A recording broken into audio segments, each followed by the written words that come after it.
Hello class, good morning. आज हम हिंदी क्षितिज पाठ्य पुस्तक के पाठ 6 प्रेमचंद के फटे जूते का प्रोग्राम करेंगे। प्रेमचंद के फटे जूते पाठ के लेखक हैं हरिशंकर परसाई। लेखक का नाम है हरिशंकर परसाई। इनका लेखक का जो जन्म है वो होशंगाबाद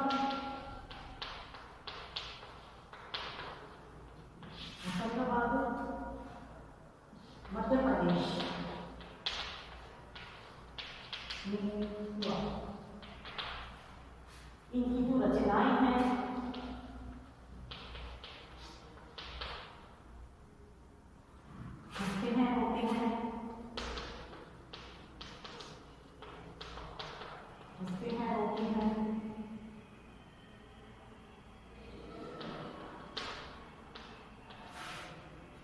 जैसे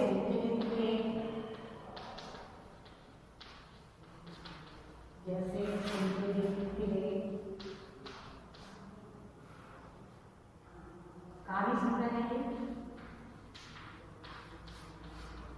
कहानी सुन रहे हैं और रानी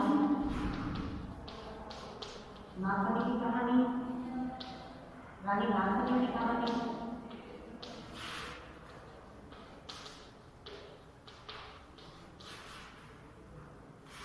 और तट की खोज।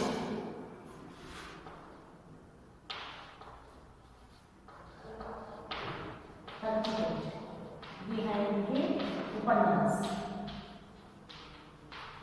हरिशंकर परसाई की जो कहानी संग्रह है, हंसते हैं रोते हैं और जैसे बोले दिन फिरे कहानी संग्रह है, रानी नाथनी की कहानी और तट की खोज, ये उपन्यास है। काव्य संग्रह है उनके तिरछी रेखाएं, ठिठुरता हुआ गणतंत्र,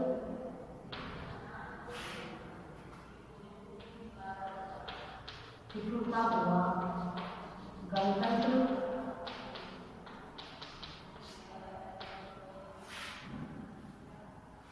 विकलांग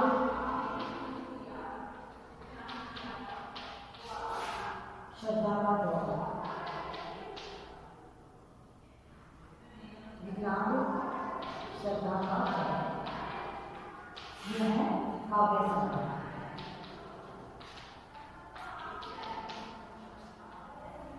इन्होंने इनकी साहित्यिक विशेषताएं क्या है?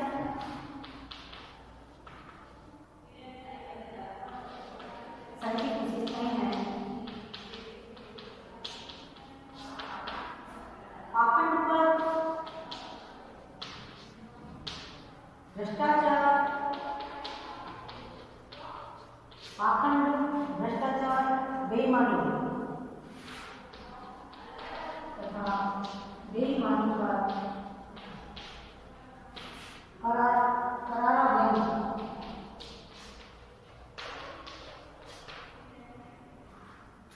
इनकी बहुत सारी कहानियां ऐसी देखने को मिलेगी जिसमें इन्होंने पाखंड पर, भ्रष्टाचार, बेईमानी पर करारा व्यंग्य किया है।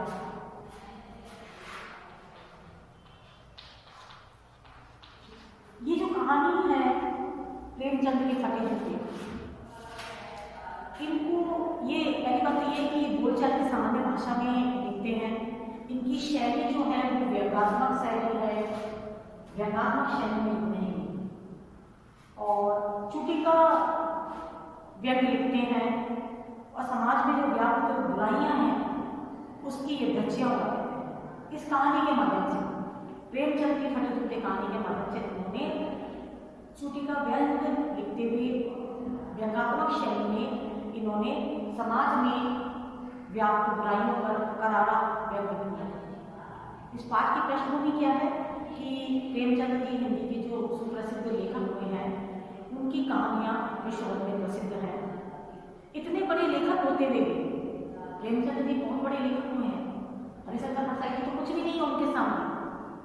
तो इतने बड़े लेखक होते हुए अभावों से भरा हुआ था। जीवन में कभी भी उन्होंने मतलब पैसे बहुत कम, पैसे की बहुत कमी थी, कभी भी उनके पास धन लाने की बर्बाद नहीं रहे। इतनी आमदनी भी नहीं थी उनकी कि ढंग से गुजर बसर हो सके। जब ढंग से गुजर बसर हो सके तो उनका जीवन सादगी का नमूना बना हुआ। पूरा जीवन उन्होंने सादगी में गुजार दिया। एक बार क्या हुआ कि हरिशंकर परसाई जी को प्रेमचंद का एक फोटो मिला, जिसमें उस फोटो में प्रेमचंद जी ने फटा हुआ जूता पहना हुआ है। प्रेमचंद जी ने उस फोटो में, हरिशंकर परसाई जी ने जो फोटो देखा उसमें प्रेमचंद जी जैसे साहित्यकार ने, इतने बड़े लेखक ने एक फटा हुआ जूता पहना हुआ है और उस फटे हुए जूते के अंदर से उनकी उंगली बाहर आ रही है। तब उन्होंने देखा कि ये व्यंग है, क्योंकि इतना बड़ा साहित्यकार जिसने भारत को कितना साहित्य प्रदान किया है, अगर वो गुजर बसर करने में उसके पास इतने पैसे की कमी है कि उसके पास ढंग के जूते, ढंग के कपड़े पहनने के लिए नहीं है, तो क्या हुआ, उसके जूते कैसे फट गए? क्या वो हमेशा चक्कर ही लगाता रहा ऑफिसों की, या सामाजिक दूतों से डरता रहा? ये सारी बातें उनके दिमाग में आई और उन्होंने करारा व्यंग कसते हुए समाज की धज्जियां उड़ाई हरिशंकर परसाई जी। अब हमारे पास एक तो बात यह आ जाती है कि पाठ की पृष्ठभूमि क्या है। पाठ की पृष्ठभूमि है कि लेखक ने प्रेमचंद जी का एक फोटो देखा जिसमें उनके जूते फटे हुए, जिसमें उन्होंने फटा जूता पहन रखा है, फटा जूता पहन रखा है।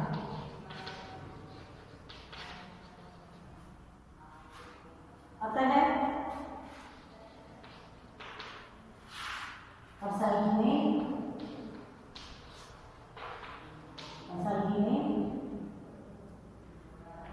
सामान्य बोली जाने की भाषा द्वारा, सामान्य बोली जाने भाषा में समाज की विषमताओं पर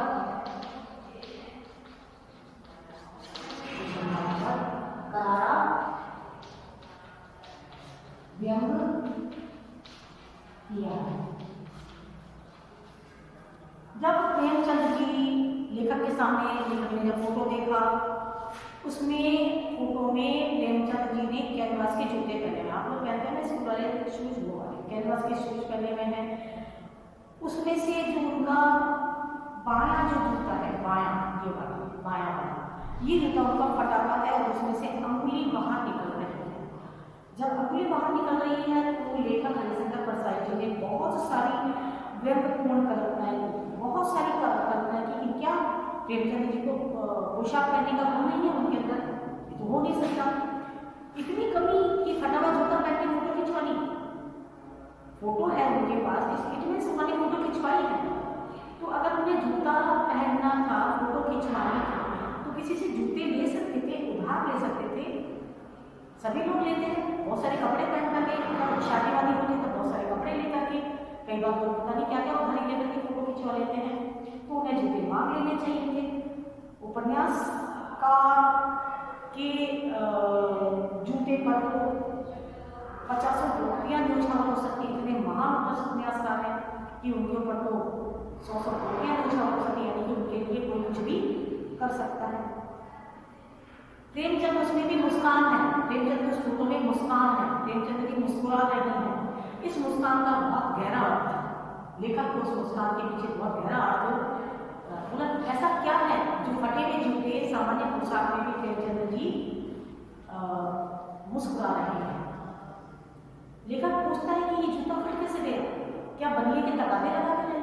तगादा लगाना मतलब बार बार जाते हैं ना पैसा लेने के लिए, उधार ले लिया तो बार बार सामने वाला जब बैंक में पैसा मांगता है बार बार तगादा करने के लिए आता है।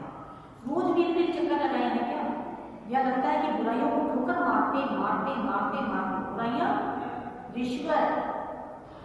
बेईमानी, भ्रष्टाचार, पाखंड, ये सब सामाजिक बुराइयां हैं, इतनी व्याप्त हो गई हैं। और उस जमाने में, जबकि प्रेमचंद जी का जमाना तो बहुत पुराना था, तो बोलते हैं क्या उनसे टक्कर मार मार के इनका जूता फट गया है, सामाजिक बुराइयों से टक्कर मार मार के इनका जूता फट गया है? क्या रास्ते के टीले के टक्कर भी बचकर नहीं चल सकते थे? लेखक कह रहे हैं करारा व्यंग कि रास्ते में दिख रहा है पत्थर है, टीला है, तो ठोकर क्यों मारी? ठोकर क्यों मारी मतलब उसे बचकर के निकल जाना चाहिए था। यानी कि जब भी कोई हमारे सामने पाखंड, भ्रष्टाचार, बेईमानी, ये सब चीजें आ जाए तो उसे बचकर के निकलना, यानी कि वो चीज दे देना। कहीं पे वो गए, उन्हें कोई किसी ने उनसे रिश्वत दी, मांगी, तो उनके पास तो थी नहीं, तो चक्कर लगा लगा के कह रहे हैं हमें अगर अपना जूता नहीं फटता, प्रेमचंद जी का जूता नहीं फटता, अगर ये इन सब चीजों का सहारा ले लेते तो समझ में आता है कि उन्होंने कभी समझौता नहीं किया, ये समझौता नहीं कर सकते थे। जिसे तुम घृणित समझते हो उसकी तरफ फटे जूते की तरह झांक कर ही अंगुली का संकेत करते हो। कहते हैं कि तुमने अपना जूता फाड़ लिया, समाज से टक्कर लेकर, और कौन सी टक्कर? पाखंड, भ्रष्टाचार, बेईमानी, रिश्वत, जहां जहां सामाजिक बुराइयां दिखी उनसे प्रेमचंद जी ने टक्कर ली। बोले तुमने रास्ते के टीले से टक्कर ली है, रास्ते से टीले मतलब सामने वाला अगर अड़ जाए तो उनसे टक्कर ली, रिश्वत मांग रहा है, पाखंड दिखा रहा है, वो तरह की बुराइयां, उनसे आपने टक्कर ली। तो आपने अगर समझौता नहीं किया तो दो बातें हो सकती है, या तो हम आपके दिल से इशारा करते हैं, लेकिन प्रेमचंद जी, और जब हम किसी से घृणा करते हैं तो पैर की उंगली से इशारा करते हैं। ये लेखक के शब्द हैं। सामान्यतः इशारा करना हो तो हाथ की उंगली से किया जाता है, लेकिन प्रेमचंद जी जिसे घृणित समझ रहे हैं, प्रेमचंद जिससे घृणा कर रहे हैं, उसके लिए पैरों की अंगुली से इशारा कर रहे हैं, और वो भी फटे हुए जूते से। हाथ की उंगली लग रहा है कि उनके लिए हाथ की उंगली काफी नहीं है, उनके लिए पैर की उंगली से इशारा करना अनिवार्य हो गया है। ये लेखक ने करारा व्यंग किया है उन लोगों के लिए जो आज भी भ्रष्टाचार, बेईमानी, दिखावा, प्रेमचंद जी असल में जैसे जीवन में थे वैसे ही दिखाते थे। प्रेमचंद जी के जीवन में दिखावा नाम की चीज नहीं थी, और होती भी कैसे, क्योंकि उनका जीवन अभावों से भरा हुआ था। अगर वो धन धान्य से संपन्न होते तो भी प्रेमचंद जी कभी भी दिखावे को वो नहीं करते थे। उन्होंने ऐसी ऐसी रचनाएं लिखी है जिनके अंतर्गत पढ़ने से हमारा जो हृदय को छू जाती है, ऐसी ऐसी कहानियां उन्होंने लिखी है। इसमें इस कहानी के माध्यम से हरिशंकर परसाई जी ने प्रेमचंद के जूते के द्वारा हमें एक गहरा संदेश दिया है कि हमें समाज से टक्कर लेनी है, लेकिन अपना बचाव करते हुए प्रेमचंद जी जैसा सादा जीवन हर कोई इंसान नहीं जी सकता, लेकिन जब भी हमारे सामने भ्रष्टाचार, बेईमानी, पाखंड या और अन्य तरह की जो बुराइयां आ जाए तो हमें उनका डट करके मुकाबला करना है। प्रेमचंद जी के बारे में हरिशंकर परसाई जी ने एक बात और कही है कि प्रेमचंद जी के फटे जूते जो हैं वो, उनकी जो अंगुली है वो ये दिखा रही है कि अगर मैं इनसे टक्कर ले सकता हूँ तो मैं इनका अपमान भी कर सकता हूँ, क्योंकि अगर आपके उंगली से इशारा करने तो सामान्य बात मानी जाती है, लेकिन फटे हुए जूते में से जो झांक रही है उंगली, उससे इशारा करता हुआ लेखक के शब्द नहीं। हरिशंकर परसाई जी ने क्या खूब लिखा है कि हरिशंकर परसाई जी प्रेमचंद जी का जो फटा हुआ जूता है जिसमें से अंगुली बाहर आ रही है, वो ये शो कर रही है कि इनके कारण मैंने फटा हुआ जूता पहना है। ठीक है, प्रेमचंद जी की कहानियाँ कभी मौका मिलता है पढ़िएगा, बहुत शानदार कहानियाँ लिखते हैं हरिशंकर परसाई जी ने, उनके बारे में क्या खूब लिखा है। और हरिशंकर परसाई जी नहीं, हम सब प्रेमचंद जी को सच सच नमन करते हैं, जिन्होंने हमारे साहित्य को इतनी कहानियाँ दी, इतने सारे निबंध दिए। Thank you.